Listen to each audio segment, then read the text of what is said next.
الحمد لله نحمده ونصلي على رسوله الكريم أما بعد فقد قال الله تعالى في محكم التنزيل فأعوذ بالله من الشيطان الرجيم بسم الله الرحمن الرحيم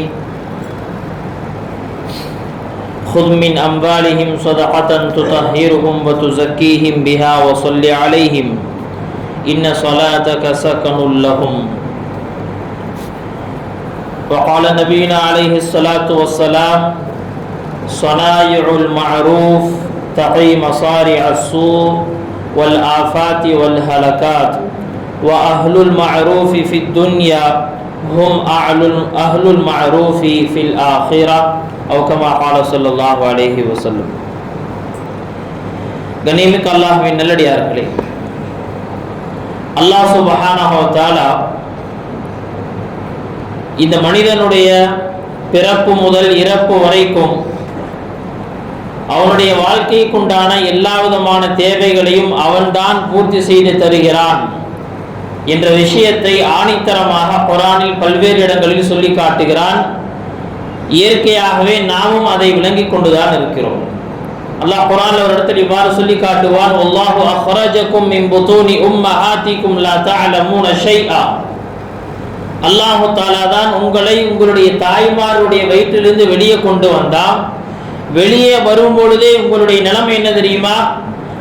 இந்த உலகத்தை பற்றி உண்டான, மறுமையை பற்றி உண்டான, அல்லாஹை பற்றி உண்டான, வியாபாரத்தை பற்றி உண்டான, தாய் யாரு தந்தை யாரு என்ற எந்த விதமான அறிவும் இல்லாத மடையர்களாகத்தான் நீங்கள் இந்த உலகத்திற்கு வந்தீர்கள். லா தஅலமூன ஷைஆ, எதுவுமே தெரியாம வந்தீங்க. وَجَعَلَ لَكُمُ السَّمْعَ وَالْأَبْصَارَ وَالْأَفْئِدَةَ. அதற்கு பிறகு அல்லாஹ் தஆலா உங்களுக்கு கேட்கக்கூடிய சக்தியை கொடுக்கிறான், பார்க்கக்கூடிய சக்தியை கொடுத்தா, சிந்திக்கக்கூடிய சக்தியை கொடுத்தா. இதெல்லாம் எதற்காக தெரியுமா?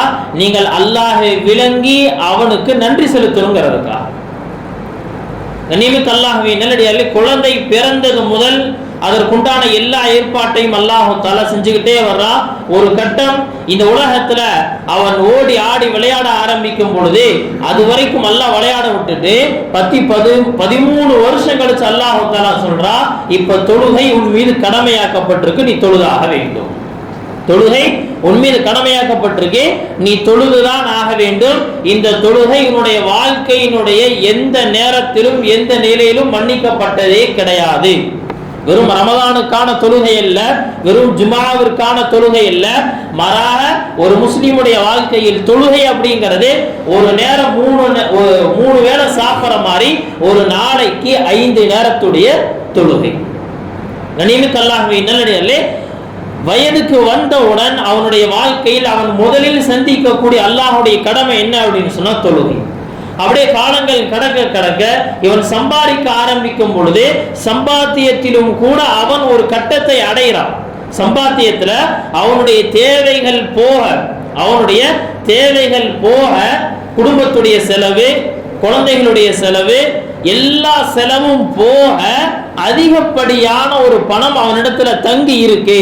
அதுவும் 1 வருஷம் வரைக்கும் அது என்ன ஆகுன்னு சொன்னா அவனுக்கு உபயோகத்திலே வரல, அந்த அளவுக்கு அவன்கிட்ட காசு தங்கியே இருக்கு அப்படின்னு சொன்னா இப்பதான் அல்லாஹ் சொல்றா, நீ என்ன செய்யணும் சொன்னா இந்த பணத்திலிருந்து ஒரு 2% நீ என்ன செய்யனா ஏழைகளுக்கு கொடுத்து உதவு. சுப்ஹானல்லாஹ். கண்ணியமிக்க அல்லாஹ்வின் நல்லடியார்களே, ஜகாத் அப்படின்னு சொன்னாலே நம்ம ஆளுக்கு எப்படி முஸ்லிம்களுக்குள்ள எப்படி என்ன வந்துருச்சுன்னு சொன்னா சம்பாரிச்சு கொண்டே கொடுக்குறோமே அப்படிங்கிற மாதிரி ஒரு எண்ணம். ஆனா அல்லாஹ் தஆலா படிப்படியாக நம்முடைய அடிப்படை தேவைகளில் கை வைக்கல. என்னுடைய அடிப்படையான சாப்பாட்டுல கை வைக்கல, என்னுடைய குடிப்புல கை வைக்கல, என்னுடைய வீட்டுல கை வைக்கல. அல்லாஹ் எப்ப கொடுக்க சொல்றான்? உன்னுடைய அடிப்படையான என்னென்ன தேவைகள் இருக்கோ எல்லாத்தையும் பூர்த்தி செஞ்சுட்டு அதிகப்படியா எக்ஸ்ட்ரா வச்சிருக்கியப்பா, இதிலிருந்து கொஞ்சம் என்ன செய்ய சொன்னா ஏழைகளுக்கு கொடுத்துடுவோங்க. என்னைக்கு அல்லாஹ்வின் நல்லடியார்களே, ஆனால் இதையும் கூட கொடுக்கிறதுக்கு மனசு வர மாட்டேங்குது. நபி ஸல்லல்லாஹு அலைஹி வஸல்லம் அவங்க சொன்னாங்க, கயாமத்துக்கு சமீபத்தில் இப்படிப்பட்ட ஒரு காலம் வரும், ஜகாத்தை கொடுப்பது எப்படி நினைப்பாங்கன்னு சொன்னா அவர்கள் கடனை கொடுக்கிற மாதிரி அல்லது டேக்ஸை கட்டுற மாதிரி நினைப்பாங்க. ஜகாத்தை கொடுக்கிறது எப்படிப்பட்ட ஒரு மனசுல, அதாவது உள்ளத்திற்குள்ள மனமுவர்ந்து கொடுக்கக்கூடிய எண்ணம் வராது. என்ன செய்யறது, வேற வழி இல்லை அப்படின்னு எடுத்து கொடுக்கிறார். இவர் கொடுக்கிறாருங்க. ஜகாத்தை கொடுக்காதவர் என்று ஹதீஸ்ல வரல. இவர் ஜகாத்தை கொடுக்கிறார். கொடுக்கும் பொழுது என்ன எண்ணம் இருக்கு அப்படின்னு சொன்னா, ஏதோ ஒரு கடனை நிறைவேற்றுவதை போல, ஒரு கவர்மெண்ட்டுக்கு டேக்ஸ் கட்டுறத மாதிரி என்ன செய்யறாருன்னா, மனதில் எந்த விதமான மகிழ்ச்சியும் இல்லாமல் என்ன செய்யறாரு, அவர் ஜகாத்தை நிறைவேற்றுகிறார்.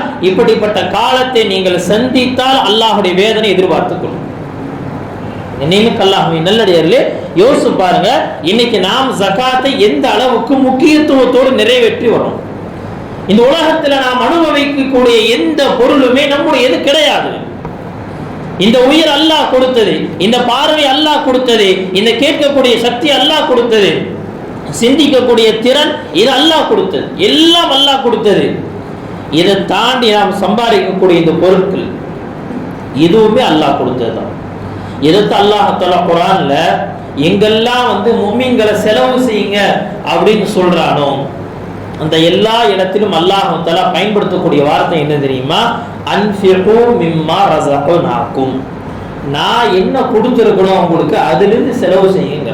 நீ சம்பாதிச்சதிலிருந்து செலவு செய்யி அப்படின்னு அல்லாஹ் சொல்லல. சம்பாதிக்கிறது என்னுடைய வேலை, முயற்சி என்னுடையது, எனக்கு உண்டான பலனை கொண்டு வந்து தருவது என்னுடைய ரப்புடையது. இந்த கான்செப்டை, இந்த விஷயத்தை அல்லாஹ் தஆலா நமக்கு ஆணித்தரமா புரிய வைக்கிறார். எப்போ ஒரு மனிதன் தான் சம்பாதிக்கக்கூடிய பணத்தை தினம் பார்க்க ஆரம்பிக்கிறானோ, இவனுடைய உள்ளத்துக்குள்ள ஒரு விதமான கசடு ஏற்பட ஆரம்பிக்குது, உள்ளம் அழுக்கடைய ஆரம்பிக்குது. அதனால அல்லாஹ் என்ன செய்யறான்னு சொன்னா, மனிதனுடைய உள்ளத்தையும் பொருளில் ஏற்பட்ட அந்த கசடையும் சுத்தப்படுத்துறதுக்காக வருஷத்துல ஒரே ஒரு தடவை நீங்க ஜகாத்தை கொடுங்கிறான்.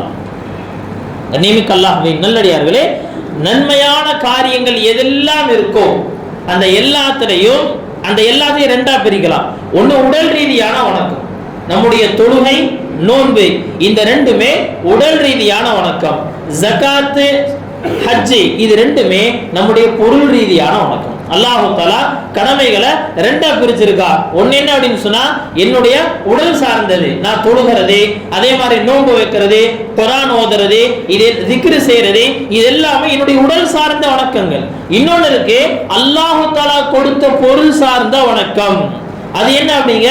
ஜகாத். இது என்னங்க? இது ஒரு லெவல்ல.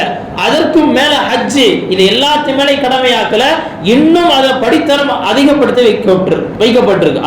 அதாவது இவருடைய பயணத்துல எவ்வளவு செலவு செய்யணுமோ அந்த எல்லா செலவுக்குண்டான பணமும் கையில் இருக்கணும். தன்னுடைய குடும்பத்தாருக்கு விட்டுட்டு போற அளவுக்கும் என்ன இருக்கணும் சொன்னா பணம் இருக்கணும். இப்பதான் அல்லாஹ் சொல்றா, இப்ப நீ ஹஜ் செய்யுங்க.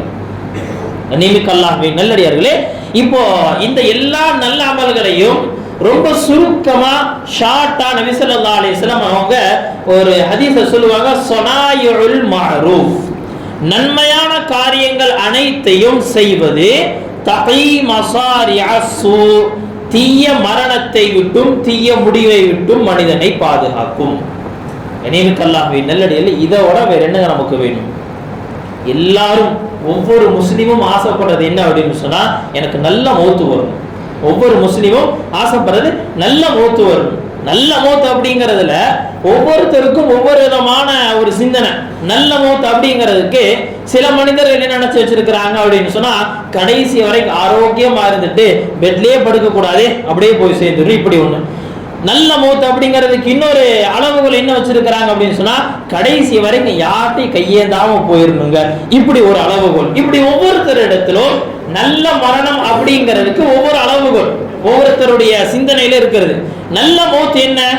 சுருக்கமா சொல்றதாக இருந்தால், அல்லாஹ்வுடைய பொருத்தத்தோடு இந்த உலகத்தை விட்டு போகணும். மௌத்தாகக்கூடிய நேரத்துல அஷ்ஹது அன் லா இலாஹ இல்லல்லாஹ் வ அஷ்ஹது அன்ன முஹம்மதர் ரசூலுல்லாஹ்ங்கற கலிமாவோட இந்த உலகத்தை விட்டு போகணும். இதுதான் உண்மையில் நல்ல மௌத். என்னையுமே அல்லாஹ்வின் நல்லடியார்களே, அல்லது நல்ல அமல்கள் செய்த நிலையில, குர்ஆனை ஓதக்கூடிய நிலையில, அதே போல தொழுத நிலையில, ஹஜ் செய்த நிலையில, அல்லாஹ்வுடைய பாதையில் சென்ற நிலையில, இப்படி நல்ல அமல்கள் செய்த நிலையில் இந்த உலகத்தை விட்டு போறது. இதெல்லாம் எப்ப சாத்தியமாகும்? நம்முடைய வாழ்க்கையில் நல்ல அமல்களை முன்னெடுக்க வேண்டும். நல்ல அமல்களை நாம் எப்ப செய்ய ஆரம்பிக்கிறோமோ அல்லாஹ் தஆலா நம்முடைய முடிவையும் நல்லதாக ஆக்கி கொடுப்பார். சரி, இப்ப நம்ம சொல்ல வந்தது, இந்த உலகத்தினுடைய எந்த விஷயமே அது என்னுடைய சாமர்த்தியத்தாலோ திறமையாலோ எனக்கு கிடைச்சதல்ல, எல்லாம் அல்லாஹ் கொடுத்ததே. எனவே கொடுத்துட்டு அல்லாஹ் தஆலா நம்மள்ட்ட இருந்து கொஞ்சம் கேட்கிறான். அதுல என்ன அப்படின்னு சொன்னா, கடமை அப்படின்னு வரும் பொழுது அல்லாஹ் தஆலா ரொம்ப சொற்பமாக்கிட்டா 100ல வெறும் 2000 ரூபாய் கொடுங்க.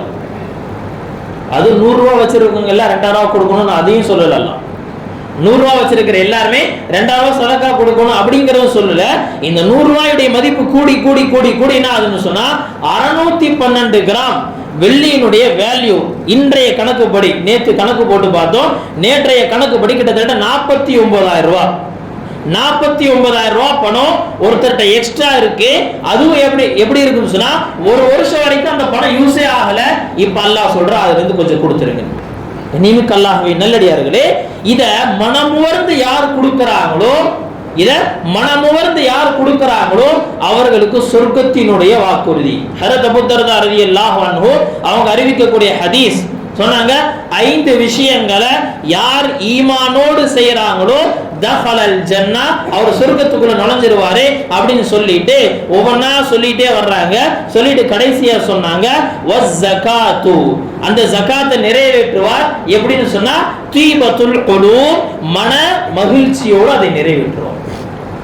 இனிமேல் அல்லாஹ்வின் நல்லடியார்களே, நாம் யோசிச்சு பார்க்கணும், நாம் அல்லாஹ்வுடைய அந்த கடமைகளை எந்த அளவுக்கு பூர்த்தி செஞ்சு கொண்டிருக்கிறோம். அல்லாஹ் தஆலா அந்த ஜகாத்தை கொடுக்கிற அளவுக்கு நம்மளை வச்சிருக்காங்கிறதுக்காக என்னைக்காவது சந்தோஷப்பட்டிருக்கோம்? ஜகாத் கொடுக்கக்கூடிய நேரத்துல என்ன யோசிக்கிறாங்கன்னு சொன்னா, ஜகாத் கொடுக்கக்கூடிய பணத்தை குறைக்கணும், என்ன செய்யறது, இதை வேற ஏதாவது ஒரு விஷயத்துல போட்டு வச்சிருது, அல்லது வேற யாருக்காவது கடைசி நேரத்துல பிரிச்சு வச்சிருது. இந்த மாதிரி நிறைய யோசனைகள் அப்படியே என்னன்னா நம்மள பெரிய புத்திசாலி அப்படின்னு நினைச்சுக்கோ. நம்மள பெரிய புத்திசாலி, அல்லாஹ் கொடுத்த இந்த கடமை நிறைவேற்றுறதுக்காக எவ்வளவு நாம யோசிக்கிறோம். அல்லாஹ் தஆலா என்னைய ஜகாத்தை வாங்குற மாதிரி வச்சுட்டானா என்ன செஞ்சிருப்போம்? அல்லாஹ் பாதுகாப்பானாக, என்னை கொடுக்கிற மாதிரி வச்சிருக்கானே அப்படிங்கிறதுக்காக அல்லாஹ்வுக்கு 1000 தடவை நன்றி செலுத்தணும். அல்ஹம்துலில்லாஹ். இனிமேல் அல்லாஹ்வின் நல்லடியார்களே, அப்ப என்ன அப்படின்னு சொன்னா, இந்த ஜகாத்தை அல்லாஹ் தஆலா நமக்கு கொடுத்தது நம்முடைய சொத்தை சூறையாடுவதற்கோ நம்முடைய சொத்துக்களை குறைப்பதற்கோ அல்ல, மாறாக நம்முடைய சொத்தை சுற்றி உண்டான ஒரு பாதுகாப்பு வளையத்தை ஏற்படுத்துறதுக்காக, நம்மளுடைய சொத்தை பாதுகாக்கிறதுக்காக. கவர்மெண்ட் நம்மள்ட்ட இன்கம் டாக்ஸ் வாங்குறாங்க. கவர்மெண்ட் நம்மள்ட்ட இருந்து நிறைய டாக்ஸ்களை வாங்கிட்டே இருக்கிறாங்க. எதுக்குன்னு சொன்னா, நம்முடைய நாட்டுடைய மக்களுக்கு சில நலன்களை ஏற்படுத்தி அவர்களுக்கு பாதுகாப்பு செய்யணும். நம்முடைய நாட்டில் அது நடக்கிறது இல்லைங்கிறது வேற விஷயம், பாதுகாப்பு இல்லைங்கிறது வேற விஷயம். ஆனால் டாக்ஸ்களுடைய அசல் நோக்கம் என்ன அப்படின்னு சொன்னா, டாக்ஸ்களை வாங்கி மக்களை பாதுகாக்கணும். இதைத்தான் அல்லாஹ் தஆலா செய்யறா. நீங்க ஜகாத்தை கொடுங்க, உங்களுடைய பொருளை நான் பாதுகாக்கிறேன், உங்களுடைய உள்ளத்தை பரிசுத்தப்படுத்துறேன். ஹஜ்ரத் ஹுசைன் ரலியல்லாஹு அன்ஹு அவங்க அறிவிக்கக்கூடிய ஒரு ஹதீஸ், நபி ஸல்லல்லாஹு அலைஹி வஸல்லம் ஒரு நாள் குத்பா செஞ்சிட்டு இருக்காங்க, பிரசங்கம் செய்யறாங்க. அதுல நபி அவங்க சொன்னாங்க, ஜகாத்தை கொடுத்தால் அவருடைய பொருளை அல்லாஹ் பாதுகாப்பார், பொருள் பாதுகாக்கப்படும் அப்படின்னு சொன்ன உடனே இந்த விஷயத்தை அங்கிருந்த ஒரு கிறித்துவர் ரொம்ப என்ன செய்யறாரு, உன்னிப்பா கவனிக்கிறார். கவனிச்சுட்டு அவருடைய நோக்கம் என்னன்னு பாருங்க. அவர் என்ன செய்யறாருன்னு சொன்னா, முஹம்மதுடைய இந்த வார்த்தை உண்மையாக இருந்தால் நம்ம என்ன செய்யலாம், முஸ்லிமாக ஆயிடலாம்.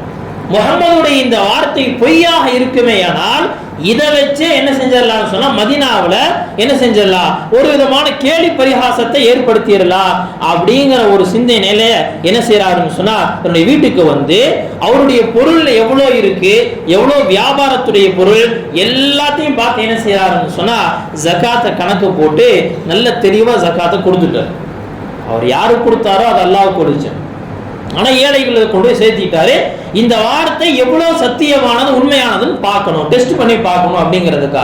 அதே மாதிரி என்ன அப்படின்னு சொன்னா, கொஞ்ச நாள்ல ஒரு கடிதம் வருது. அந்த நேரத்துல அவருடைய வியாபாரத்தினுடைய பங்காளர் ஒருத்தர்கிட்ட சரக்குகளை கொடுத்து அனுப்பி மிஸ்ர் நாட்டிற்கு வியாபாரத்துக்காக அனுப்பியிருந்தாரு.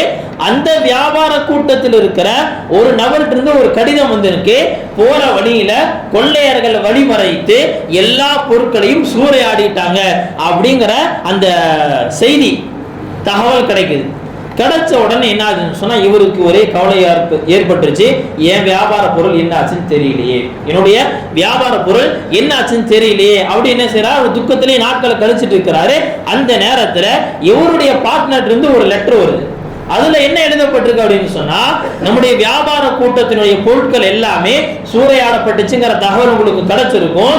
ஆனா நம்முடைய வியாபார கூட்டம் முன்னாடி போயிருச்சு, நான் கொஞ்சம் லேட்டா போனேன், அதனால நம்முடைய பொருள் பாதுகாக்கப்பட்டுருச்சு. இதை கேட்ட உடனே அவருடைய உள்ளத்திற்குள்ள நபியினுடைய வார்த்தையின் மேல ஒரு பெரிய ஒரு உண்மைத்தன்மை ஏற்பட்டுருச்சு. அப்படியே என்ன செஞ்சா பூரிச்சு போயிட்டாரு. முகமதுடைய வார்த்தை இவ்வளவு சத்தியமானதா? நேரா என்ன செஞ்சாரு, குடும்பத்தை எல்லாத்தையும் கூட்டிட்டு போயிட்டு நபி ஸல்லல்லாஹு அலைஹி வஸல்லம் அவங்கள்ட்ட விஷயத்தை சொன்னாரு. இப்பவே நான் முஸ்லீம் ஆயிரேன்னு சொல்லி அந்த இடத்துல முஸ்லீம் ஆகி விட்டார். நீமிக் அல்லாஹ்வின் நல்லடியார்களே, அல்லாஹுடைய வார்த்தையும் அல்லாஹுடைய ரசூலுடைய வார்த்தையும் எந்த காலத்திலும் பொய்யாகாதே. நாம் வேண்டுமானால் பொய் சொல்லிடலாம், நம்மளுடைய வார்த்தைகள் வேணால் பொய்யாக எல்லாம், ஆனால் அல்லாஹுடைய வார்த்தை என்றைக்குமே பொய்யாகாது. நீமிக் அல்லாஹ்வின் நல்லடியார்களே, அது மட்டும் இல்ல, ஜகாத்தை கொடுக்கக்கூடிய விஷயத்துல சில சூழ்ச்சிகள் செஞ்சு கொஞ்சம் ஜகாத்துடைய பொருளை என்ன 1 ரூபா தானே 2 ரூபா தானே மிச்சமான இருட்டு போதே அப்படின்னு நம்முடைய பொருளோடு சேர்த்திட்டோம், அது மீதி இருக்கக்கூடிய பொருளை அடிச்சிடும். கரையான என்னது, அந்த கம்பத்தில் விட்ட மாதிரி ஆயிப்பு. நபி ஸல்லல்லாஹு அலைஹி வஸல்லம் சொன்னாங்க, மகாலதத்திஸ் ஜகாத்து மாலன் கத்து இல்லா அஹ்லகத்ஹு. ஜகாத்தை பிரித்தெடுக்கப்படாமல் எந்த பொருளோடு ஜகாத்துடைய அந்த அளவு சேர்ந்திருக்கோ அந்த ஜகாத்துடைய பொருள் மீது இருக்கக்கூடிய பொருளை அழித்து விடும். இந்த அழிவுங்கிறது எப்படி ஏற்படும்? அதுவும் ஹதீஸ்ல சொல்லப்பட்டிருக்கு. ஒண்ணு அரசாங்க ரீதியாக அவருடைய பொருள் என்ன செய்யப்படும், சூறையாடப்படும், அல்லது நீரின் மூலமாக அது அழிக்கப்படும், அல்லது நெருப்பின் மூலமாக அழிக்கப்படும், அல்லது திருட்டின் மூலமாக அழிக்கப்படும், அல்லது நோய்வாய் ஏற்பட்டு அந்த நோய்க்குண்டான செலவுகளிலேயே அவனுடைய எல்லா பொருளும் போயிடும். அல்லாஹ் பாதுகாக்கணும். அதுக்காக இந்த மாதிரி யாராருக்கெல்லாம் நடந்திருக்கோ அவங்க எல்லாமே ஜகாத்து கொடுக்காதவங்க அப்படின்னு நம்ம யாரையும் என்ன செஞ்சிடக்கூடாதுன்னா கணிச்சிடக்கூடாது. ஏன்னா ஜகாத்து கொடுத்தாரா இல்லையா அப்படிங்கிறது அவருக்கும் அல்லாஹ்வுக்கும் உண்டான. யதார்த்தமாக சில சமயத்தில் நல்லவர்களுக்கும் தீ விபத்துல பொருள் அழிஞ்சு போயிருக்கலாம், திருட்டு ஏற்பட்டிருக்கலாம், உடனே அவர் ஜகாத்து கொடுக்கல ஆனால் அல்லாஹ் அடிச்சுட்டா அப்படின்னு பேசுவதற்குண்டான உரிமை நம்மில் யாருக்கும் கிடையாது. நீமிக் அல்லாஹ்வின் நல்லடியார்களே, நம்முடைய முன்னோர்கள்ல வாழ்ந்த குர்ஆனுடைய சம்பவங்களை அல்லாஹ் தஆலா நிறைய சொல்லிட்டு வரும். குர்ஆன்ல நிறைய சம்பவங்களை சொல்லுவா. அதுல 2 சம்பவம் ஏழைகளுக்கு உதவி செய்யக்கூடிய விஷயத்துல யார் தன்னை கஞ்சத்தனத்தை செஞ்சாங்களோ, அதே போல அவர்களுக்கு கொடுக்காமல் எல்லா பொருளையும் தானே எடுத்து வச்சுக்கணும் அப்படின்னு நினைச்சாங்களோ அந்த எல்லா நபர்களுடைய சொத்துக்களை அல்லாஹ் எப்படி அழிச்சா அப்படிங்கிற சம்பவத்தை குர்ஆன்ல சொல்லி காட்டும். அப்படிங்கிற சம்பவத்தை அல்லாஹ் சொல்லி காட்டுவான். சூரத்துல் கலம் என்று சொல்லப்படக்கூடிய ஒரு சூரா. அதில் அல்லாஹ் தஆலா ஒரு நல்ல மனிதரை பற்றியும் அந்த நல்ல மனிதனுடைய பிள்ளைகளை பற்றியும் அல்லாஹ் தஆலா சொல்லுவா. அந்த சூரா, அந்த சம்பவம் எங்க நடந்துச்சு அப்படின்னு சொன்னா யமன் நாட்டில் நடந்த அந்த சம்பவம். அதாவது ஒரு நல்ல மனிதர் அவருடைய விளைச்சல்ல எவ்வளவு சம்பாதிக்கிறாரோ, எவ்வளவு விளைச்சல் செய்யறாரோ எல்லாத்தையும் என்ன செய்வார்னு சொன்னா அதனுடைய ஒரு பெரும் பங்கை ஏழைகளுக்கு கொடுத்து என்ன செய்வார்னா ஏழைகளை சந்தோஷப்படுத்துவார். தொடர்ந்து செஞ்சுக்கிட்டே இருக்கிறாரு. பசங்கெல்லாம் இதை பார்த்துக்கிட்டே இருக்கிறாங்க. ஒரு கட்டம் வருது, பசங்கெல்லாம் நல்லா பெருசாயிட்டாங்க. இப்ப தந்தைகிட்ட பேச ஆரம்பிச்சிட்டாங்க. நீங்க சம்பாதிக்கிற எல்லாத்தையும் எங்களுக்கு கொடுக்காம கொண்டு இந்த ஏழைகளுக்கே எடுத்து வாரி வாரி கொடுத்துட்டு இருந்தீங்க அப்படின்னு சொன்னா இது நல்லது இல்லையே அப்படின்னு பேசணும். தந்தைக்கு கடுமையான கோபம் தெரிஞ்சு அவர் சொன்னாராம், மகன்களே, இந்த பொருள் எதுவுமே நம்முடையது கிடையாது. இந்த பொருள் நாம் இந்த உலகத்தில் இந்த பொருளை அனுபவிப்பதற்காகவும் வரல. மாறாக நாம் இந்த உலகத்துல வந்தது எதுக்கு தெரியுமா? என்னுடைய தேவைகளை பூர்த்தி செஞ்சுட்டு எனக்கு அல்லாஹ் எதை கொடுத்தானோ அதை பிற மக்களுக்கு கொடுப்பதற்காகத்தான் நாம் இந்த உலகத்துல வந்திருக்கோம். அதுக்கு தான் அல்லாஹ் பொருளை கொடுத்திருக்கிறான். அப்படிங்கும் போது நாம் எதற்காக இந்த விஷயத்துல பின்வாங்கணும் அப்படின்னு சொல்லி மகன்களுக்கு புரிய வைக்கிறார். ஆனாலும் என்னன்னா ரொம்ப பெருசா புரிஞ்சுக்கிற மாதிரி இல்லை அவர்கள். காலம் கழியுது.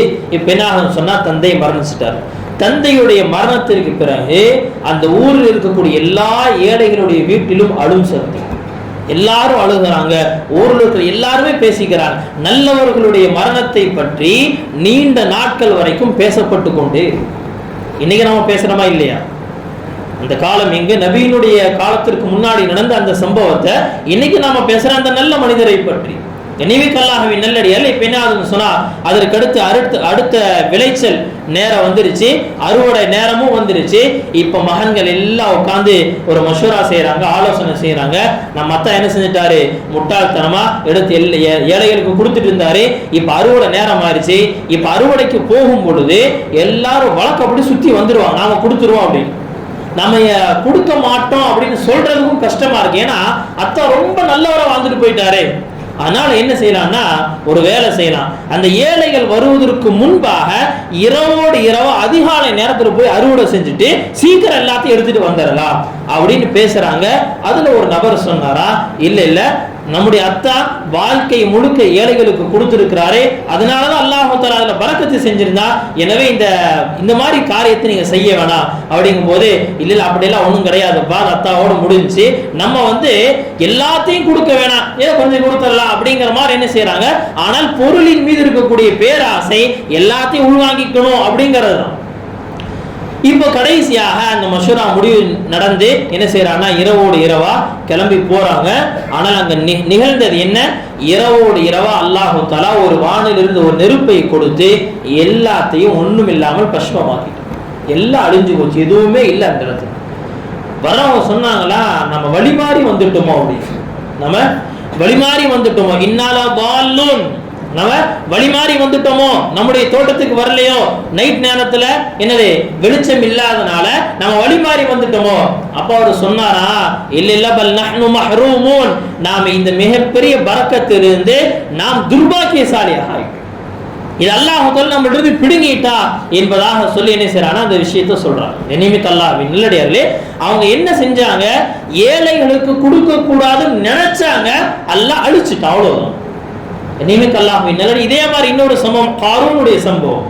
காரூன், அவனுக்கு அல்லாஹ் பெரிய சொத்தை கொடுத்திருந்தான். காரூன் மிகப்பெரிய ஒரு ஹாஃபிஸ், மிகப்பெரிய ஒரு ஆலிம், தௌராத்தை மனனம் செய்த ஹாஃபிஸ். தௌராத்தை மனப்பாடம் செஞ்சவங்க ரொம்ப குறைவு, சொல்லப்படுது வெறும் 4 பேர் தான் மனப்பாடம் பண்ணாங்க. 4ல ஒரு ஆளு யாருன்னு சொன்னா இந்த காரூன். இந்த காரூன் ஹஜ்ரத் மூசா அலைஹிஸ்ஸலாமுடைய சொந்தம். எந்த விதத்துல சொந்தம் அப்படின்னு சொன்னா, இப்னு அப்பாஸ் ரலியல்லாஹு சொல்றாங்க, ஹஜ்ரத் மூசா அலைஹிஸ்ஸலாமுடைய பெரியத்தா அல்லது சின்னத்தா பையன், தந்தையுடைய சகோதரருக்கு இவர் என்ன அப்படின்னு சொன்னா அந்த கசின் முறைன்னு சொல்றாங்களே, அந்த முறையில இவர் சொந்தமாக ஆகிறாரு. இப்ப இந்த காரூனுக்கு அல்லாஹ் தஆலா எவ்வளவு சொத்துக்களை கொடுத்திருந்தான் அப்படின்னா, அந்த கஜானாவுடைய சாவிகளை ஒரு பெரிய கூட்டம் தூக்குனா கூட அந்த கூட்டம் கூட தலை குனிஞ்சு அப்படியே தூக்கிட்டு போகும், அவ்வளவு வெயிட்டா இருக்கும். சாவிங்கிறதே சிறுசாக தான் இருக்கும், ஆனா சாவியினுடைய எண்ணிக்கை இவ்வளோ இருக்கும், என்ன செய்ய முடியாது, ஒரு பெரிய கூட்டமே சேர்ந்து தூக்குனாலும் அந்த பாரத்தை அதுக்கு மேல இருக்கும். நியமிக்கல்லாஹ்வின் நல்லடியார்களே, இந்த கஜானா எங்கிருந்து கிடைச்சிச்சு சொன்னாங்க, யூசுப் அலைஹிஸ்ஸலாமுடைய காலத்திற்கு பிறகு அவர்களுடைய கஜானா தான் இவருக்கு கிடைத்தது என்பதாகவும் சில ரிவாயத்துகள்ல சொல்லப்படுது. மொத்தத்துல பெரிய சொத்து கிடைச்சிருச்சு. இப்போ ஹஜ்ரத் மூசா அலைஹிஸ்ஸலாம் வழக்கப்படி சொல்றாங்க, அஹ்சின் கமா அஹ்ஸனல்லாஹு இலைக், அல்லாஹ் எப்படி நமக்கு உபகாரம் செஞ்சானோ அதே மாதிரி மற்றவங்களுக்கு உபகாரம் செய்ய வேண்டியது தானே அப்படின்னு சொன்னா, தெளிவா சொன்னா, கால இன்னமா ஊதீதுஹு அலா இல்மின் இன்தி, இதெல்லாம் என்ன அப்படின்னு சொன்னா என்னுடைய திறமையால சம்பாதிச்சது, என்னுடைய திறமையால சம்பாதிச்சிருக்கேன். நான் சும்மா இல்லைங்க, ராவும் பகலும் பாடுபட்டு இருக்கிறேன், வெயில் மழை பார்க்காம பாடுபடுறேன். நீ சொல்றமா இல்லையா, ஏழைக்கு ஒரு 10 ரூபா கொடுக்கறதுக்காக நம்ம எவ்வளவு பேசுறோம். கண்ணியமிக்கல்லாஹ்வின் நல்லடியார்களே, இப்ப எல்லா காரணிகளையும் சொல்லிட்டு அதெல்லாம் கொடுக்க முடியாது போ அப்படின்ட்டு. இப்போ ஒரு நாள் என்ன செய்யறான்னு சொன்னா, ரொம்ப அப்படியே படோடாபமாக அப்படியே வெளியே வர்றான். வந்து அவனை சுத்தி அவனுடைய அந்த பணியாட்கள், அவனுடைய அந்த ட்ரெஸ் எல்லாம் ரொம்ப பெருமையா இருக்கு. அதை பார்த்து சொன்னால, ஆஹா, காரூன் எவ்வளவு பெரிய பாக்கியசாலி, எவ்வளவு பெரிய சொத்துக்கள் அல்லாஹ் அவனுக்கு கொடுத்துட்டா அப்படின்னு சொல்லும் போது, அந்த நேரத்தில் இருந்து சில ஆலிம்கள், அதாவது அறிவு கொடுக்கப்பட்ட அந்த மக்கள், இல்மு கொடுக்கப்பட்ட அந்த மக்கள் சொன்னாங்களா, இது எதுவுமே என்ன கிடையாதுன்னு சொன்னா அவனுக்கு நல்லது கிடையாது, கொடுத்ததெல்லாம் சோதனைக்கு தான், இது எல்லாமே அழிஞ்சு போயிரும்பா, அல்லாஹ்விடத்துல எது இருக்கோ அதுதான் நிரந்தரம். பேசின உடனே என்னது, இவங்களுக்கு ஒரு வேலை கிடையாது, எப்ப பார்த்தாலும் இதேதான் அப்படின்ட்டு எல்லாம் ஒதுங்கி போறாங்க. மறுநாள் ஒரு சம்பவம் நடக்குது. அந்த சம்பவத்தினுடைய பின்னணியில ஹஜ்ரத் மூசா அலைஹிஸ்ஸலாம் மீது இட்டு கட்டப்பட்டு மூசா அலைஹிஸ்ஸலாம் நவுது பில்லா ஜினா செஞ்சுட்டாங்க அப்படிங்கிற ஒரு இட்டு கட்டப்படுது.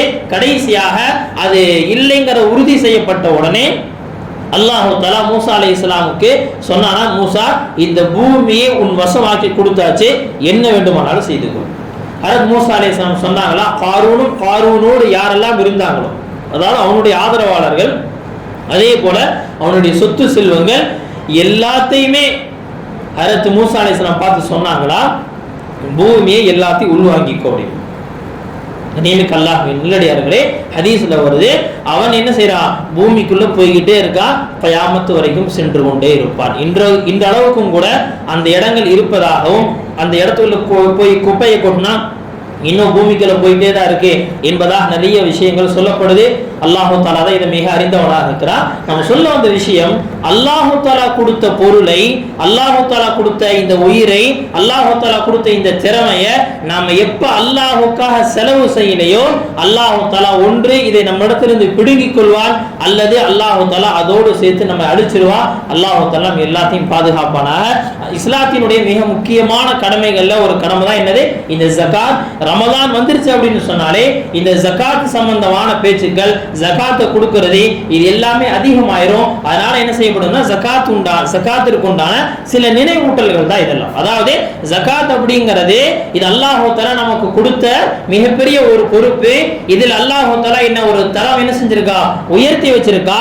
ஆனால் இது என்னுடைய உயர்வு அல்ல, மாறாக ஏழைகளை பார்த்து இழிவாகவும் நினைக்க கூடாது, ஏழைகளை பார்த்து இழிவாகவும் நினைக்க கூடாது. ஹஜ்ரத் ஆயிஷா ரலியல்லாஹு அன்ஹா அவங்க ஜகாத்துடைய ஒரு பொருளை தன்னுடைய ஒரு அடிமைட்ட கொடுத்து சொன்னாங்களா, இந்த இடத்துல இந்த வீட்டுல ஒரு பெரியவர் இருப்பாரு, போய் கையில கொடுத்துறாத, என்ன செய்யணும் சொன்னா பக்கத்துல வச்சிரு, அவரு ஜஸாக்கல்லான்னு சொல்லுவாரு, இந்த ஆயிஷா கொடுத்து விட்டாங்க அப்படின்னு எதையுமே சொல்லாத, எதையும் எதிர்பார்க்க திரும்பி வந்து அதே மாதிரி போய் வச்சுட்டு என்ன செய்ய, அந்த அடிமை திரும்பி வந்துட்டாரு.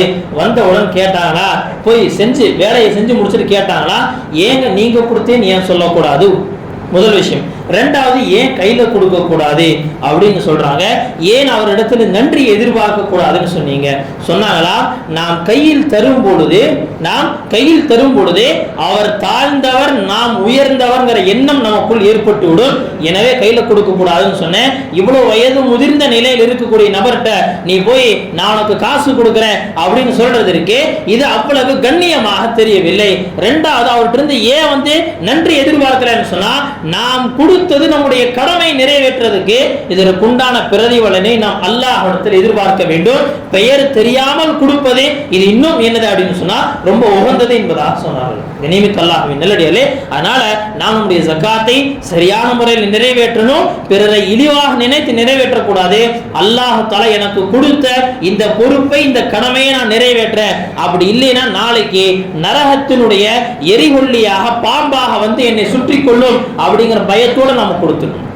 நியமிக்க அல்லாஹ்வின் நல்லடியார்களே, இன்னும் சில முக்கியமான விஷயங்கள் என்ன அப்படின்னு சொன்னா, ஜகாத் சம்பந்தப்பட்ட மசாயில்கள். பாருங்க, ஜகாத் சம்பந்தப்பட்ட மசாயில்களை நம்ம ஜும்மால பேசி என்ன செய்ய முடியாதுன்னு சொன்னா, எல்லாத்துடைய கேள்விகளுக்கும் பதில் சொல்ல முடியாது. அதனால ஜகாத் சம்பந்தப்பட்ட என்னென்ன கேள்விகள் இருக்கோ அந்த எல்லா கேள்விகளையும் ஒவ்வொருத்தரும் ஆலிம்களிடத்துல தனிப்பட்ட முறையில கேட்டுக்கொள்ளணும். இருந்தாலும் ஜகாத் சம்பந்தப்பட்ட சில அடிப்படையான விஷயங்களை மட்டும் சொல்லிக்கிறோம். அது என்ன அப்படின்னு சொன்னா, முதலாவது தங்கம் வெள்ளி இந்த ரெண்டுமே தனித்தனியாக, அதாவது தங்கம் மட்டுமே இருக்கு வெள்ளி இல்ல, வெள்ளி மட்டுமே இருக்கு தங்கம் இல்ல அப்படிங்கிற ஒரு நிலை இன்னைக்கு யார்கிட்ட அந்த மாதிரி இல்ல. அப்படி இருந்தால் அவங்க என்ன செய்யணும் சொன்னா, தங்கத்துடைய ஜகாத் எப்ப நிறைவேற்றுவாங்க, 10.5 பவுனுக்கு மேல இருந்தால் ஜகாத்தை கணக்கு போட்டு என்ன செய்யணும் சொன்னா அவர்கள் நிறைவேற்றணும். அடுத்து வெள்ளி மட்டும்தான் இருக்கு, 612 கிராமுக்கு மேல இருக்கு, இப்ப என்ன செய்வாங்கன்னு சொன்னா இவர்கள் ஜகாத் கொடுக்கணும். நல்லா ஞாபகம் வச்சுக்கோங்க, இது எதுவுமே என்ன கிடையாதுன்னு சொன்னா, தங்கமும் வெள்ளியும் சேர்ந்து இருக்கும் போது அல்ல, தனித்தனியாக இருக்கும் பொழுது. கொஞ்சம் தங்கம் இருக்கு, கொஞ்சம் வெள்ளி இருக்கு, கொஞ்சம் காசு இருக்கு, கொஞ்சம் பணங்கள் பேங்க்லயோ அல்லது கையிலயோ இருக்கு அப்படின்னு சொன்னா, இப்போ அதாவது கையில் இருக்க பணம் அப்படின்னா என்ன கருத்து, சும்மா ஒரு 100 ரூபாய் செலவுக்கு வச்சிருக்கிறாருங்க அப்படி இல்ல, இவருடைய தேவை போக எக்ஸ்ட்ரா என்ன செஞ்சிருக்கிறாருன்னு சொன்னா ஒரு 50 ரூபாய் 60 ரூபாய் வச்சிருக்கிறார், அல்லது ஒரு 20,000 ரூபாய் வச்சிருக்கிறார் அப்படிங்கிற மாதிரி இருக்கு. அந்த மாதிரி எக்ஸ்ட்ரா பணம் கொஞ்சம் வெள்ளி, கொஞ்சம் தங்கம். இதுதான் இன்னைக்கு இருக்கக்கூடிய பெரும்பாலான பெண்கள்கிட்ட தங்கமும் வெள்ளியும் கலந்துதான் இருக்கும். அப்படி தங்கமும் வெள்ளியும் கலந்திருக்குமே என்று சொன்னால் இப்போ தங்கத்தை 10 பவுனுக்காக எதிர்பார்க்க கூடாது, வெள்ளி 612க்காக எதிர்பார்க்க கூடாது. அந்த ரெண்டையுமே ஒன்னு சேர்த்து இந்த ரெண்டினுடைய மார்க்கெட் வேல்யூ என்ன, வாங்கினது பர்ச்சேசிங் ரேட் அப்படிங்கிறது வேற. நான் என்னன்னா ஒரு 4000 ரூபாய்க்கு வாங்கியிருப்பேன், 3000 ரூபாய்க்கு வாங்கியிருப்பேன், அல்லது 2000 ரூபாய்க்கு வாங்கியிருப்பேன். இன்னைக்கு தங்கத்துடைய ரேட் என்னங்க, யாரா இருக்காங்களா? 5590 ரூபா. 5590 ரூபா. அப்ப என்ன அப்படின்னு சொன்னா, இப்ப நாம கணக்கு போடும்போது என்ன கணக்கு போடணும்னு சொன்னா தற்போதைய வேல்யூ என்ன அப்படின்னு பார்க்கணும். இதுல இன்னொரு விஷயம் என்ன அப்படின்னு சொன்னா, புது தங்கத்துடைய ரேட்டை நம்ம கணக்கு பண்ணி கொடுக்கணுங்கிற அவசியம் இல்லை. இன்னைக்கு நான் யூஸ் பண்ண அந்த தங்கத்தை நான் மார்க்கெட்ல கொண்டு போய் கொடுக்குறேன்னா அதனுடைய ரேட் எவ்வளவு போகும் அப்படிங்கறத கணக்கு போடணும். அதையும் விசாரிச்சிருக்கு. 916 இருந்துச்சுன்னா 5000 ரூபாய்க்கு போகும். ஆர்டினரி தங்கமா இருந்துச்சுன்னா 4500 ரூபாய்க்கு போகும். 4500 ரூபாய்க்கு செகண்ட்ஸ் என்னன்னா நம்ம யூஸ் பண்ணதை கொண்டு போய் கொடுக்கிறோம். இப்போ என்ன செய்யணும் சொன்னா, ஒருத்தர்கிட்ட இருக்கக்கூடிய ஒரு 8 கிராம் இருக்கு அப்படின்னு சொன்னா 8 கிராம் என்ன செய்யணும், 5000 ரூபாய் கணக்கு போட்டு 8 கிராம் உண்டான வேல்யூ போட்டுக்கணும். அதற்கடுத்து நம்மள்ட்ட வெள்ளி இருக்கு, கால் கொலுசு இருக்கு, அல்லது கையில மோதிரம் இருக்கு, கழுத்துல செயின் இருக்கு, காதுக்கு தோடு இருக்கு, பிள்ளைக்கு தான் வாங்கி வச்சிருக்கேன், நான் யூஸ் பண்றது இல்ல அப்படிங்கறதெல்லாம் கிடையாது. எல்லாத்தையும் கணக்கு போட்டு இப்ப அதனுடைய வேல்யூ எவ்வளவு வருது, இப்ப ரெண்டையும் சேர்த்து பார்த்தால் கிட்டத்தட்ட 49000 ரூபாய்க்கு மேல வந்துருச்சு. 49000 அல்லது அதுக்கு மேல வந்துருச்சுன்னு சொன்னா இந்த பொருள் எல்லாமே நம்மள்ட்ட ஒரு வருஷம் இருந்திருக்கு அப்படிங்கிற பட்சத்துல நம் மீது ஜகாத் கடமை, அந்த ஜகாத்தை நிறைவேற்றி ஆக வேண்டும்.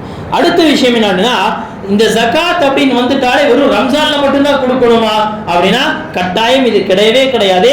முதல்ல எனக்கு ஒரு பொருள் வருது, எங்கிட்ட ஒரு ஃபண்ட் எனக்கு சேருது அப்படின்னு சொன்னா இது எந்த பிறையில வந்துச்சுங்கிறத பார்க்கணும். முஹர்ரம் பிறை 10ல வந்துச்சா, 15ல வந்துச்சா, ரபியுல் அவல்ல வந்துச்சா, அல்ல ஜமாதுல் அவல்ல வந்துச்சா, அல்ல ரஜபுல வந்துச்சா, ஷாபான்ல வந்துச்சா அப்படிங்கறத பார்த்து, உதாரணமா ஷாபான் 9 அன்னைக்கு இவருக்கு என்ன கிடைச்சிருக்குங்க, இவருக்கு ஏதோ ஒரு பொருள் கிடைச்சிருக்கு அல்லது நகை கிடைச்சிருக்கு. பெண்ணுடைய திருமணத்துல தான் என்ன அப்படின்னு சொன்னா அவங்களுடைய ஜகாத் கணக்கு வரும். பெரும்பாலும் பெண்கள் அப்படின்னு எடுத்துட்டோம்னாலே அவங்களுடைய திருமணத்துல தான் என்ன செய்வாங்க, நிறைய அவங்களுக்கு நகைகளை போட்டிருப்பாங்க. திருமணத்துடைய பிறை கணக்கு என்னன்னு பார்த்து அதுல இருந்து அப்படியே ஒரு வருஷம் பூர்த்தியாக்கி என்ன செய்யணும் சொன்னா நாம ஜகாத்தை தாராளமாக கொடுக்கலாம். இதை ரமலான்ல மட்டும்தான் கொடுக்கணுங்கிறது கிடையாது. நாம் ஜகாத்தை கணக்கு போடுறது என்ன செய்யணும் சொன்னா முன்னாலே கணக்கு போடணும். கொஞ்சம் கொஞ்சமா கொடுத்துட்டே வர்றோம். ரமலான் அதிகமா கொடுக்கலாம், பிரச்சனை இல்ல. 6 மாசத்துக்கு முன்னாடி கணக்கு போட்டு பணத்தை எடுத்து வச்சுட்டாரு, ரம்ஜான் வரட்டும் அப்படின்னு இடையில யாருக்குமே தன்னுடைய சொந்தங்களுக்கு கூட அவர் உதவி செய்யல அப்படின்னு சொன்னால் அவர் என்ன செய்வார், குற்றவாளியாக ஆகிவிடுவார் என்பதாக நம்முடைய கிதாபுகள் எழுதப்பட்டிருக்கு. கனிமிக்க அல்லாஹ்வின் நல்லடியார்களே, அதற்கடுத்து இன்னொரு விஷயம் என்ன அப்படின்னு சொன்னா, ஜகாத்தை கொடுக்கறவங்க முழு பொருளுக்கும் கொடுக்கணும். ஜகாத்தை கொடுக்கிறது முழு பொருளுக்கும். ஒருத்தர் கேட்டார், அதுல 15 பவுன் இருக்குங்க, 10.5 பவுனுக்கு மேலதான ஜகாத்து, 4.5 பவுனுக்கு ஜகாத் கொடுத்தா போதுமா நினைக்கிறேன். அல்லது 1 லட்சம் ரூபாய் என்ன செய்யறாரு வச்சிருக்கிறாரு, 49,000 தானே கணக்கு சொல்லி இருக்கீங்க, 51,000 ரூபாய்க்கு இந்த ஜகாத் கொடுத்தா போதுமா அப்படின்னு கேட்கிறாரு. அப்படி கிடையவே கிடையாது. நம்மள்ட்ட இருக்கக்கூடிய முழு பொருளுக்கும் ஜகாத் கொடுக்கணும். 1 லட்சம் ரூபாய் இருந்துச்சுன்னா 1 லட்சம் ரூபாய்க்கு 2,500 ரூபாய் கட்டாயம் கொடுத்தாகணும். 15 பவுன் இருக்குன்னா 15 பவுனுக்கும் கொடுத்தாகணுமே தவிர அந்த 4.5 கொடுத்துட்டு 10.5 பாக்கியா வச்சுக்கிறது அப்படிங்கிறது நம்முடைய ஷரியத்துல அனுமதி இல்லை. இன்னொரு முக்கியமான விஷயம் என்னன்னா, கணவனுடைய ஜகாத்துங்கிறது தனி, மனைவியுடைய ஜகாத்துங்கிறது தனி. இன்னைக்கு வீட்டுல மனைவி சம்பாதிக்கல அப்படிங்கிறதுக்காக கணவன் தன்னுடைய தரப்பிலிருந்து என்ன செய்யறாருன்னா மனைவிக்கு ஒரு உபகாரமா என்ன செய்யறாரு, அவர் ஜகாத் கொடுத்துட்டு இருக்கிறார். கணவன்கிட்ட எந்த சம்பாத்தியமே இல்லைங்க. அப்படிங்கிற பட்சத்துல இப்ப என்ன செய்ய முடியாது, மனைவி தன்னுடைய கடமையிலிருந்து பின்வாங்கி விட முடியாது. மனைவி கொடுக்காவிட்டால் மனைவி பாவியாவாள். அப்ப என்னங்க செய்யணும், இமாம் அபூ ஹனீஃபா ரஹ்மத்துல்லாஹி அலைஹி அவங்கள்ட்ட ஜகாத், நகைக்குண்டான ஜகாத் எப்படி கொடுக்கணும் சொன்னா நகையை வெட்டி தான் கொடுக்கணும். நகையை வெட்டி கொடுக்கணும். கையில காசு இல்லையா, என்ன செய்யுங்க, நகையை வெட்டி கொடுங்க. அப்படி இல்லையா ஒரு மோதிரத்தை கொண்டு கடையில வச்சு வித்து அதனுடைய காசை எடுத்து ஏழைகளுக்கு கொடுங்க. கண்ணியமிக்கல்லாஹ்வின் நல்லடியார்களே, இதெல்லாம் எப்படிங்க செய்யறது அப்படின்னு யோசிச்சு மனைவி செய்யாம விட்டுட்டாங்கன்னு சொன்னா கண்ணியமிக்கல்லாஹ்வின் நல்லடியார்களே, கணவன் பொறுப்புலேருந்து விலகிடுவோம், சொல்லிடுறோம். நம்ம உண்மையிலதான் கடமை, உன்னுடைய பொருளை வித்தாவது கொடுத்துதான் ஆகணும் அப்படின்னு நாம தெளிவுபடுத்திடணும். அதற்கு பிறகும் அவர்கள் செய்யாவிட்டால் குற்றம் அவர்கள் மீதுதான், கணவன் மீது கிடையாது. அடுத்த விஷயம், காலி இடங்கள், வீட்டில் உபயோகிக்கக்கூடிய ரொம்ப விலை உயர்ந்த பொருட்கள், காரு, இந்த மாதிரி பெரிய பெரிய வாகனங்கள் வச்சிருக்கிறாரு, சொந்த வீடு, இது எதற்குமே ஜகாத்து இல்லை. எதற்குமே ஜகாத். நிறைய பேர் போன் பண்ணி கேட்கறாங்க, ஹஜ்ரத் இந்த மாதிரி காலி இடம் வச்சிருக்கிற அது ஜகாத் கொடுக்கணுமா? வாடகை வீடு இருக்கு, வீட்டுக்கு ஜகாத் கொடுக்கணுமா? வாடகை வீட்டுக்கு ஜகாத் இல்ல, வீட்டிலிருந்து வரக்கூடிய அந்த பணம் நாம சேவ் பண்ணி வச்சிருக்கிறோம், எங்கள்ட்ட பணமா இருக்கு, அந்த பணம் ஜகாத்துடைய அளவுக்கு வந்தா பணத்துக்கு ஜகாத்தை தவிர கட்டிவிடப்பட்ட அந்த வீட்டுக்கு ஜகாத் அல்ல, சொந்த வீட்டுக்கு ஜகாத் கிடையாது, காலி இடங்களுக்கு ஜகாத் கிடையாது. ஆனா இது எல்லாத்தையும் என்ன செஞ்சிருக்கேன்னா, நான் வியாபாரத்துக்காக வச்சிருக்கேன். நானே என்ன செஞ்சிருக்கேன்னா, ரியல் எஸ்டேட், அவர்கிட்ட என்ன நிறைய காலி இடங்கள் இருக்கு, அப்ப காலி இடத்துக்கு ஜகாத் இல்லையா? அப்படி கிடையாது. அது அவருடைய வியாபார பொருள், வியாபார பொருளுக்கு உண்டான ஜகாத்து தனியா இருக்கு, அதை கேட்டு தெரிஞ்சுக்குவோம். இந்த ஜகாத்துடைய விஷயத்துல இன்னும் சுருக்கமா அப்படி சொல்லுவாங்க, அசையும் பொருள், அசையா பொருள். அசையும் பொருளுக்கு ஜகாத் இருக்கு, அசையா பொருளுக்கு என்ன கிடையாதுன்னா ஜகாத்து கிடையாது. அதற்கடுத்து ஜகாத் கொடுக்கும் பொழுது கணவன் ஏழையா இருக்கிறாரு, மனைவிட்ட ஜகாத் கடமை இருக்கு, மனைவி கணவனுக்கு கொடுக்கலாமா? கட்டாயம், இது ஷரியத்தில் அனுமதி இல்லை. ஒரே ஒரு ஹதீஸ் ஒரு சஹாபிக்கு இருக்கு, ஆனால் அந்த அனுமதி அந்த சஹாபிக்கு மட்டும்தான், வேற யாருக்கும் கிடையாது. அதனால ஞாபகம் வச்சுக்கணும். ஏன்னா சிலர் இந்த ஹதீஸை கொண்டு வந்து காட்டி கேட்கிறாங்க, கொண்டு வந்து காட்டி நம்மள்ட்ட கேட்கறாங்க, இந்த மாதிரி மனைவி கணவனுக்கு ஜகாத் கொடுத்துருக்காங்க, நபியே அனுமதி கொடுத்துருக்காங்க, நீங்க என்னங்க வேணாம்னு சொல்றீங்க அப்படி. அந்த அனுமதி அந்த சஹாபிக்கு மட்டும்தான், வேற யாருக்குமே கிடையாது. அதே போல என்ன அப்படின்னு சொன்னா, இந்த கணவன் மனைவிக்கு கொடுக்க முடியாது, மனைவி கணவனுக்கு கொடுக்க முடியாது. அதற்கடுத்து என்ன அப்படின்னு சொன்னா, தனக்கு மேல இருக்கக்கூடிய உறவுகள், அதாவது நானா, தாதா, நானி, தாதி, தனக்கு மேல இருக்கக்கூடிய அத்தா, அம்மா, இவர்கள் யாருக்கும் ஜகாத் கொடுக்க முடியாது. தன்னுடைய சந்ததிகள்ல இருக்கக்கூடிய யாருக்குமே ஜகாத் கொடுக்க முடியாது கணவன். அதே போல என்னது, மகன், மகள், பேரன், பேத்தி, கொள்ளு பேர, கொள்ளு பேத்தி, எவ்வளவு தூரம் போனாலும் சரி, அல்லாஹ் ஹயாத்தி கொடுத்திருந்தானா அவர்களுக்கும் ஜகாத்தை தர முடியாது. இது அல்லாமல் தன்னுடைய சகோதரர்கள் இருக்கிறார், தன்னுடைய சகோதரர்கள் இருக்கிறாங்க, அத்தாவுடைய சகோதரர் இருக்கிறாங்க, அம்மாவுடைய சகோதர சகோதரிகள் இருக்கிறாங்க, இவர்களுக்கு தாராளமாக கொடுக்கலாம். இன்னும் சொல்ல போனால் இந்த ஜகாத்தை தன்னுடைய நெருங்கிய சொந்தங்களுக்கு கொடுப்பது நம்முடைய நன்மைகளை இன்னும் அதிகமாக்கி தரும். இந்த மாதிரி ஜகாத்துடைய ஒரு சிறு விளக்கம் மட்டும் தான் தரப்பட்டிருக்கு. அதிகப்படியான விளக்கங்கள் தேவைப்படுறவங்க தனிப்பட்ட முறையில் இன்ஷா அல்லாஹ் என்ன செய்யலாம், அவருடைய கேள்விகளை கேட்டுக்கொள்ளலாம். வாஹிரு தஅவானா அல்ஹம்துலில்லாஹி ரப்பில் ஆலமீன்.